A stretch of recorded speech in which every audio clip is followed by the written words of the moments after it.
नमस्कार, मैं दीपक शर्मा और मेरे YouTube मंच पर आपका स्वागत है। दोस्तों, क्या हमारे देश के सबसे अमीर राज्य में, हाईएस्ट जीडीपी स्टेट महाराष्ट्र में, मायानगरी में लोगों का ईमान खरीदने के लिए करोड़ों अरबों रुपए के सौदे किए जा रहे हैं? क्या महाराष्ट्र के विधायक तोड़ने में, सरकार गिराने में, बनाने में मोटी रकम ऑफर की जा रही है? और क्या पर्दे के पीछे बड़ी बड़ी डील हो रही है?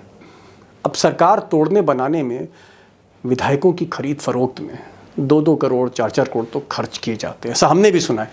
लेकिन महाराष्ट्र में अगर विधायक तोड़े जा रहे हैं और कैमरे पर आरोप लग रहे हैं कि एमएलएस को 100 करोड़ रुपए ऑफर किए जा रहे हैं, तो ये फिर चौंकाने वाली खबर है। और अगर ये खबर कहीं चाय की दुकान पे मैं सुनता तो जिक्र ना करता, लेकिन शरद पवार की बेहद खास नेता, दिल्ली दफ्तर की प्रभारी नेता, युवा राष्ट्रीय नेता एनसीपी की, जी हाँ, एनसीपी की सोनिया दोहान, जो शरद पवार के साथ दिल्ली में आपको साए की तरह देखेंगी, जो सुप्रिया सुले और शरद पवार के साथ आपको हर जगह देखेंगी, राहुल गांधी के साथ देखेंगी। और इन्हीं सोनिया दोहान ने वायर को एक इंटरव्यू में बेहद सनसनीखेज बात कही है कि 100 करोड़ रुपए ऑफर किए जा रहे थे। ये जोड़ तोड़ की जो राजनीति है, जो ये आप ईडी, सीबीआई, इनकम टैक्स और 50-50, 100 करोड़, मुझे तो अब सुनने में आया है, किसी बहुत इंटरनल आदमी ने बताया है कि 100 करोड़ तक ऑफर करे गए हैं। ये टैक्स का पैसा है, जनता का। अब एनसीपी की नेता और शरद पवार की खास सोनिया दोहान का ये जो आरोप है, सनसनीखेज आरोप जो है, इसके पीछे क्या सच्चाई है, इसकी पड़ताल तो मैं आज करूंगा अपने एक्सपर्ट के साथ, और अंदर की कहानी भी महाराष्ट्र की आपको बताऊंगा। लेकिन मैं ध्यान खींचना चाहता हूं मोदी जी के उस बयान की तरफ, या उस वादे की तरफ जो आपसे, हमसे, पूरे मुल्क से किया था कि मैं इस देश को 5 ट्रिलियन डॉलर की इकॉनमी बना दूंगा, मैं भारत को चाइना के सामने खड़ा कर दूंगा, चाइना से आगे ले जाऊंगा। ये जो वादा किया था, उन्हीं मोदी जी की राजनीति ने आज देश के सबसे अमीर प्रदेश, राज्य का क्या हाल कर दिया है, इसको भी जान लीजिए चंद मिनटों में। अब मोदी जी ने महाराष्ट्र को कितना अमीर किया, कितना गरीब किया, और महाराष्ट्र के साथ देश को कितना अमीर किया, ये तो मैं आपको बताऊंगा। लेकिन महाराष्ट्र पर कब्जा जमाने के, महाराष्ट्र को अपने मुट्ठी में लेने के लिए 48 सीटें लोकसभा की और देश की सबसे हाईएस्ट जीडीपी इकोनॉमी को अपने हाथ में लेने के लिए, देश की कमर्शियल कैपिटल को, मायानगरी को अपने हाथ में लेने के लिए मोदी जी ने बहुत कुछ किया। पहले अपने ही साथी से, जी हाँ, उद्धव ठाकरे, उसकी सरकार गिरा दी। फिर उद्धव ठाकरे से उन्हीं का आदमी छीन के उसको बागी कर दिया, शिंदे को कुर्सी पे बैठा दिया। फिर शिंदे पर जब सुप्रीम कोर्ट की तलवार लटकी, जस्टिस चंद्रचूड़ की जब तलवार लटकी, तो एक और पार्टी तोड़ दी, शरद पवार की। फिर वो एनसीपी को लिया है, वो पार्टी तोड़ते चले गए, और तोड़ते तोड़ते महाराष्ट्र का आज उन्होंने ये हाल कर दिया है कि आज की तारीख में महाराष्ट्र का जो मंत्रालय है, महाराष्ट्र की जो सरकार जहां बैठती है, वहां मंत्री नहीं दिख रहे, क्योंकि मंत्री चाहे वो शिंदे गुट के हों, चाहे वो अजीत पवार के गुट के हों, उनके बीच में तलवारें खिंची हुई हैं, मलाईदार मंत्रालयों पे लड़ाई चल रही है, और दूसरी तरफ पर्दे के पीछे बोलियां लग रही हैं। मुख्यमंत्री का कहीं पता नहीं है, 2-2 डिप्टी चीफ मिनिस्टर, इनका पता नहीं। आप तो मंत्रालय जाते होंगे, तो क्या मंत्री बैठ रहे हैं, क्या कामकाज हो रहा है? सुधीर जी। दीपक जी, आपकी जानकारी बिल्कुल सही है। मैं आज भी मंत्रालय में आया था, अभी मैं मेरे ऑफिस में, एक्चुअली बगल में ही मंत्रालय है, तो मैं मेरे ख्याल से 4-5 दिन से मैं देख रहा हूँ प्रोमिनेंटली। तो मंत्रालय में सिर्फ ब्यूरोक्रेट्स बैठे हुए हैं, चाय पानी लेते हैं, शाम को एक कॉफी लेते हैं और 3-4 बजे निकल जाते हैं। तो वहां पे जो मिनिस्टर्स है, उनका जब दफ्तर है, वहां पे मिनिस्टर दफ्तर में नहीं आ रहे हैं। सभी मिनिस्टर, क्या कोई मंत्री आपको दिखा? आप मंत्रालय, आप कह रहे हैं कि आपके दफ्तर से थोड़ी दूर पे मंत्रालय है, आप मंत्रालय गए, कोई मंत्री आपको दिखा? आपने दरवाजा खोल के तमाम मंत्रियों को देखे होंगे। बिल्कुल बिल्कुल, मैंने काफी दरवाजा खोल के देखा, कोई भी मंत्री अपने दफ्तर में बैठा नहीं था। अब मोदी जी और उनके जो चाणक्य हैं अमित शाह, दोनों ने मिलकर महाराष्ट्र पर कब्जे के लिए पहले वहाँ डबल डेकर सरकार चलाई। जी हाँ, डबल डेकर सरकार। आपने मुंबई में डबल डेकर बसें देखी होंगी, तो डबल डेकर सरकार बनी, नीचे फडणवीस, ऊपर शिंदे।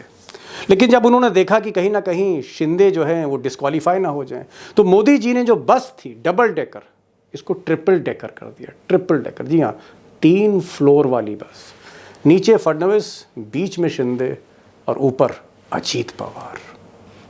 अब दोस्तों, मोदी जी और शाह साहब ने जो सरकार बनाई, डबल डेकर या यूं कहिए ट्रिपल डेकर बस जो चलाई, आप यूं भी कह सकते हैं कि मोदी जी ने एक म्यान में 3 तलवारें डाल दी।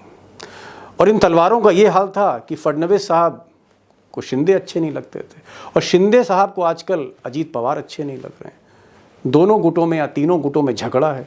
अब ये अगर आप देखें, ये ग्राफिक्स अगर आप देखें, तो एक तरफ शिंदे ग्रुप है, दूसरी तरफ अजीत पवार ग्रुप है, बीच में बीजेपी है। और शिंदे ग्रुप के साथ वो लोग थे जिन पर ईडी और सीबीआई के केस चल रहे थे, और अजीत पवार के साथ भी वही लोग थे जिन पर ईडी और सीबीआई के मुकदमे चल रहे थे। डील बहरहाल यही हुई कि भाई कहीं ना कहीं ये जो मुकदमे हैं ये ख़त्म किए जाएंगे, फाइनल रिपोर्ट लगाई जाएगी, या फिर ठंडे बस्ते में केस डाल दिए जाएंगे। लेकिन कुछ ऐसे भी विधायक थे जिनके ऊपर ईडी के केस नहीं थे, लेकिन संख्या बढ़ाने के लिए ऐसे विधायकों को भी ऑफर किया गया। और यहीं माया नगरी में फिर माया का खेल हुआ, और वो भी अब धीरे धीरे एक्सपोज होने लगा। लेकिन इसका कुल नतीजा क्या है? कुल नतीजा ये है कि आज की तारीख में मुंबई के मंत्रालय में आपको मंत्री नहीं दिखेंगे। दफ्तर में बाबू 5 बजे से पहले चला जाता है। और हालत यह है कि जो देश की धड़कन है, जो देश की कमर्शियल कैपिटल है, यहाँ कामकाज ठप है, क्योंकि अजीत और शिंदे का फैसला अमित शाह की अदालत पहुंच गया है। अब दोस्तों, एकनाथ शिंदे सरकार से बाहर होंगे और अजीत पवार नए मुख्यमंत्री बनेंगे। क्या होगा ये तो अमित शाह तय करेंगे। लेकिन एक चीज़ है कि कहीं ना कहीं महाराष्ट्र की जो राजनीति है, उस राजनीति में जिस तरह से मोदी और शाह का किरदार सामने आया है, जनता के दिलों से वो जो मोदी मैजिक है वो डाइल्यूट हो रहा है। और इसका असर आगे क्या पड़ेगा? ये जो डील हो रही हैं, करोड़ों रुपए की, लाखों रुपए की, अरबों रुपए की, विधायकों के ज़मीर जो हैं वो खरीदे जा रहे हैं, ईमान खरीदे जा रहे हैं, इसका असर क्या होगा आम जनमानस पे, वोटर पे, और 2024 के फाइनल पे क्या इम्पैक्ट होने जा रहा है? और मोदी और शाह क्या कामयाब होंगे शरद पवार और उद्धव ठाकरे को हराने में? और क्या वाकई जो मैं कह रहा था, जो सवाल था कि 100 करोड़ रुपए की क्या डील हो रही है, 100 खोखे की, खोखा मतलब करोड़, क्या वो डील हो रही है?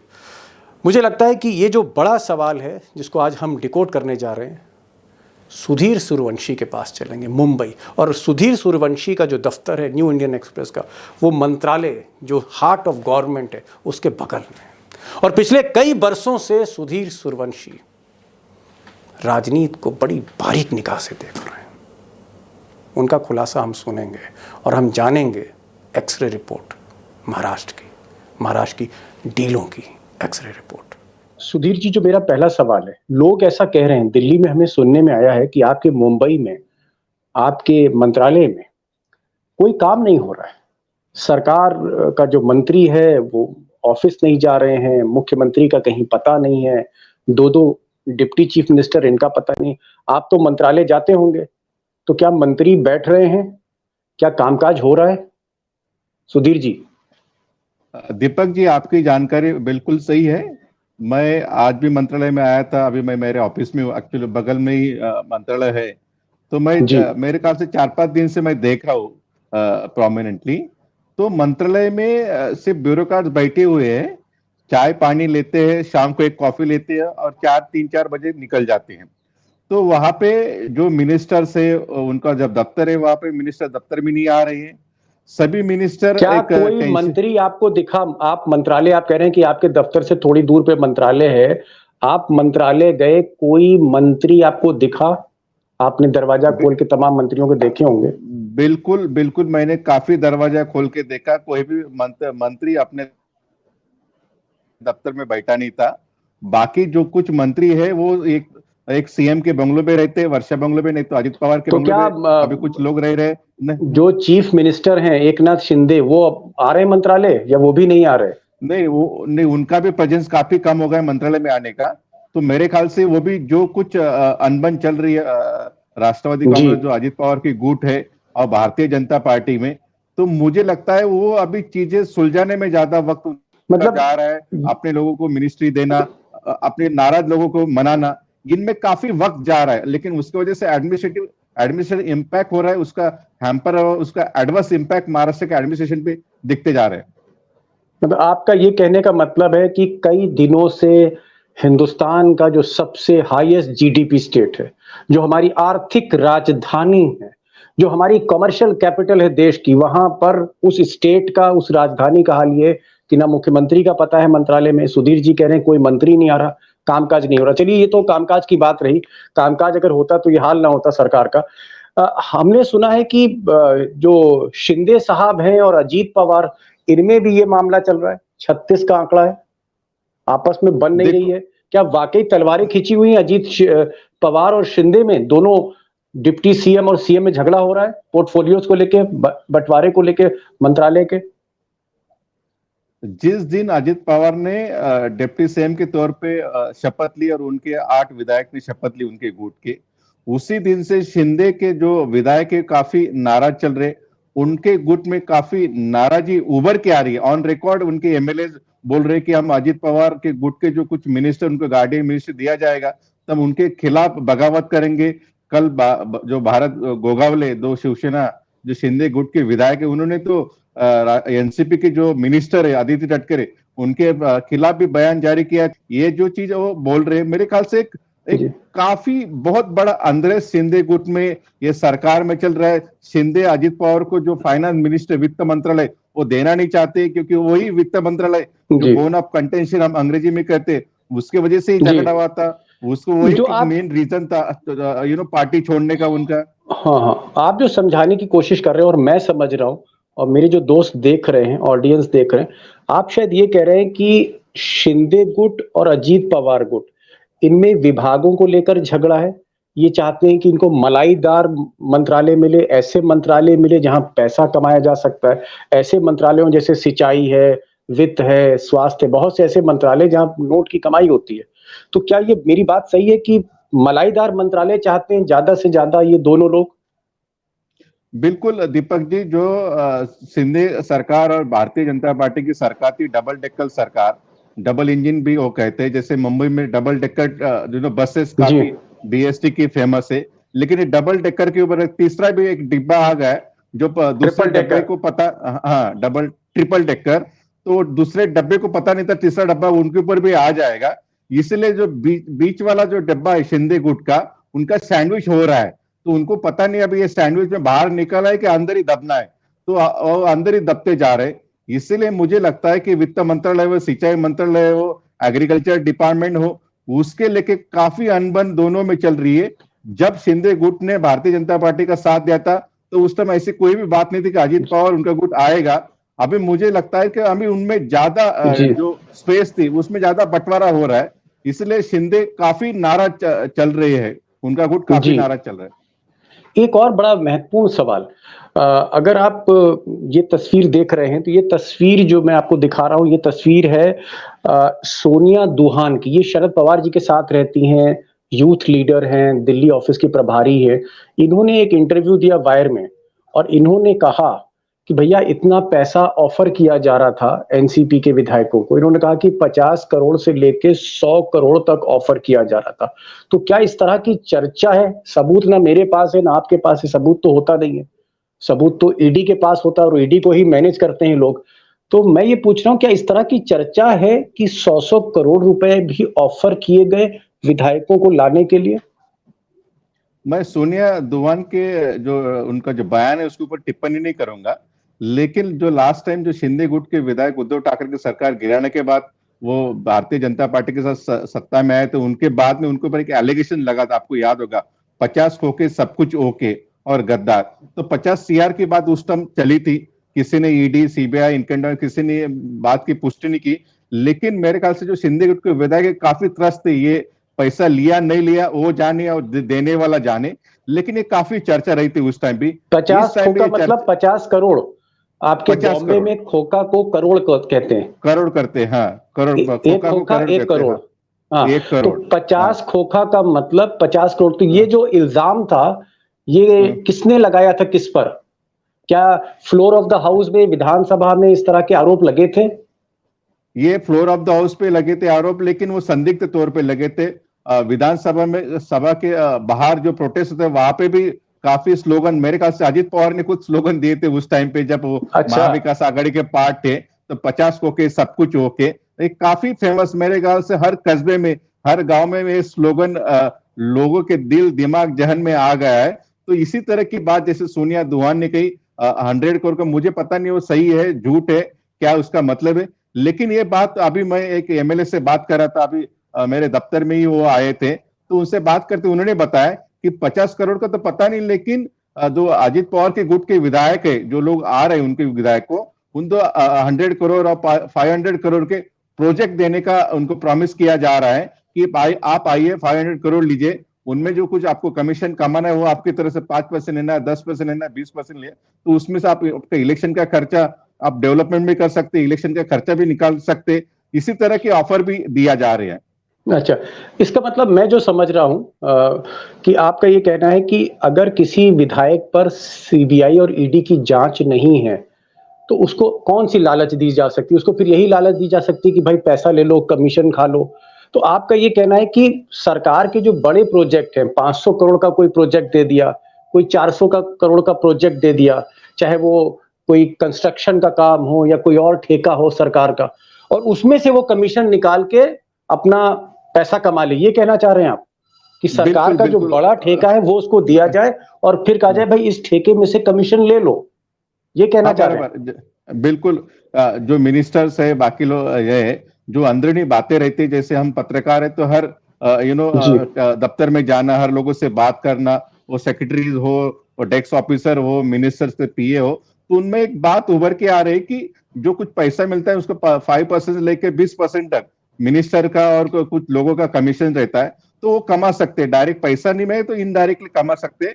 तो जो लोगों ने उनको चुन के दिया है, जी। उनको दिखा सकते हैं मैंने ये प्रोजेक्ट लाया, डेवलपमेंट भी दिखा सकते हैं और खुद की जो कमाई वो भी कर सकते हैं, और जो पैसा इलेक्शन में भी इस्तेमाल कर सकते हैं। इसी तरह की बातें मंत्रालय में जी। काफी जोर शोर से चल रही है। सुने, चलिए, बहुत दुर्भाग्य की बात है कि मतलब जो ईडी और सीबीआई जो एंटी करप्शन एजेंसी हैं, जिनको जांच करनी चाहिए कि भाई सरकारी ठेकों में कम से कम पैसा ना कमाओ, जनता का पैसा है, हमारा आपका टैक्स का पैसा है, लेकिन यहाँ तो खुली लूट हो रही है। बहरहाल अब इसकी जांच ईडी करती नहीं। एक आखिरी सवाल मैं आपसे पूछ रहा हूँ, ये जो ट्रिपल डेकर है, यानी 3 माले की जो बस है, 3 फ्लोर की जो बस है, नीचे बीजेपी, फिर शिंदे की एक लेयर, फिर अजीत पवार की लेयर, आपको लगता है कि कुछ दिन में से इसमें से एक लेयर गायब होगी? क्या आपको लगता है कि कोई ना कोई पार्टनर हटाया जाएगा? क्योंकि सुप्रीम कोर्ट में भी मामला चल रहा है, उधर आपकी असेंबली में भी मामला चल रहा है डिस्क्वालिफिकेशन का। आने वाले समय में आपको क्या लगता है, शिंदे आउट होंगे, अजीत पवार इनसाइड, वो आ जाएंगे, चीफ मिनिस्टर बन सकते हैं? देखो किसको हटाया जाएगा मुझे पता नहीं है, लेकिन ये बात क्लियर है इसमें, तो भारतीय जनता पार्टी कोई गुट को अपने साथ में ले सकते हैं, उनको उनके सिंबल पे लड़ा सकती है, शिंदे गुट को कुछ विधायक को मेरे ख्याल से, और बाकी लोगों को आउट कर सकती है, ये बात हो सकती है। दूसरी बात जो उभर के आ रही है कि अजित पवार आने से एकनाथ शिंदे का एग्जिट होने वाला है, तो वो एग्जिट ग्रेसफुल होगा क्या फोर्सफुल, जैसे डिस्क्वालिफिकेशन की जो उनके ऊपर जो तलवार लटक रही है उसके वजह से होगा।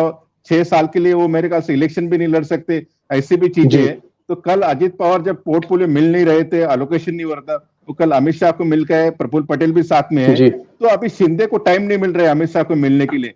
तो जो शिंदे पहले एक ब्लू आइड बॉय था भारतीय जनता पार्टी, अमित शाह बाकी लोगों का, अभी मेरे ख्याल से उनका जो पतन है बहुत ही जल्द तरीके से, जल्दी जिस तरीके से हो रहा है, वो भी काफी अचंभा करने वाली बात है। चलिए, आपने बहुत अच्छी बात कही कि हर आदमी अमित शाह के पास दौड़ रहा है और अमित शाह के पास समय नहीं है मुख्यमंत्री शिंदे के लिए। हमने तो सुना था कि एक प्रेसिडेंट रूल होता था, फिर हमने गवर्नर रूल भी सुना है कि गवर्नर रूल, प्रेसिडेंट रूल, ये तो मुझे लग रहा है कि शाह रूल चल रहा है इस वक्त महाराष्ट्र में। क्या बात सही है? अमित शाह का रूल है इस वक्त। मराठी में हम लोग यहाँ पे कर रहे की मंत्रिमंडळाचा तिढा शहाच्या दरबारी। शाह यानी कि जो मुगल पीरियड था उस टाइम पे जो शाह रहते थे उनके दरबार में ये सब बातें जाती थी, दिल्ली दरबार में। जी, तो उसी तरह महाराष्ट्र में जो बातें चल रही है, जो शाह साहब का दरबार चल रही है, जो डिस्प्यूट चल रहा है, हाँ शाह साहब का दरबार है। चलिए देखते हैं शाह साहब के दरबार में और आगे आगे क्या नाटक होता है, क्या खेल होता है। अब दोस्तों, भले ही बीजेपी की गाड़ी महाराष्ट्र में पटरी से उतरते हुए दिख रही है, लेकिन अमित शाह आखिरी दम तक कोशिश करेंगे इस गाड़ी को पटरी पर लाएं और मोदी जी के कहने पर इस गाड़ी की रफ्तार बढ़ाएं। लेकिन ऐसा मुझे मुश्किल लगता है, क्योंकि मुझे लगता है कि कहीं ना कहीं रीजनल पार्टीज, जो मराठी पार्टीज हैं, शिवसेना और एनसीपी, इनको तोड़कर शरद पवार और उद्धव ठाकरे को कहीं ना कहीं सड़क पर लाके मराठी अस्मिता को हिट किया है मोदी और शाह, जिनको गुजरात लॉबी के तौर पे जाना चाहते हैं। तो कहीं ना कहीं ये जो युद्ध है रणभूमि पर, ये जो राजनीति का बड़ा युद्ध खेला जा रहा है, ये मराठी वर्सेस गुजराती भी बन रहा है। और ये जो मराठी अस्मिता की बात आ रही है, तो ये एडवांटेज उद्धव ठाकरे, एडवांटेज शरद पवार है।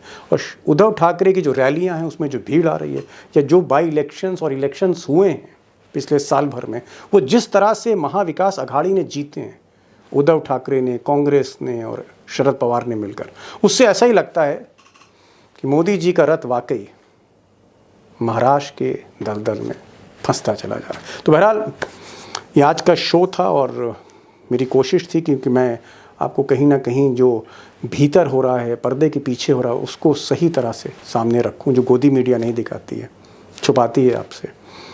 अब इलेक्शन ईयर है और मुझे लगता है कि इस वीडियो को आपको शेयर करना चाहिए, और मैं ये भी चाहूँगा कि आप इसको लाइक करें, और अगर आपने चैनल सब्सक्राइब नहीं किया तो चैनल सब्सक्राइब करें, दोस्तों से कहें कि वो भी इस चैनल को सब्सक्राइब करें। फिर मिलते हैं एक नई वीडियो के साथ, तब तक के लिए नमस्कार।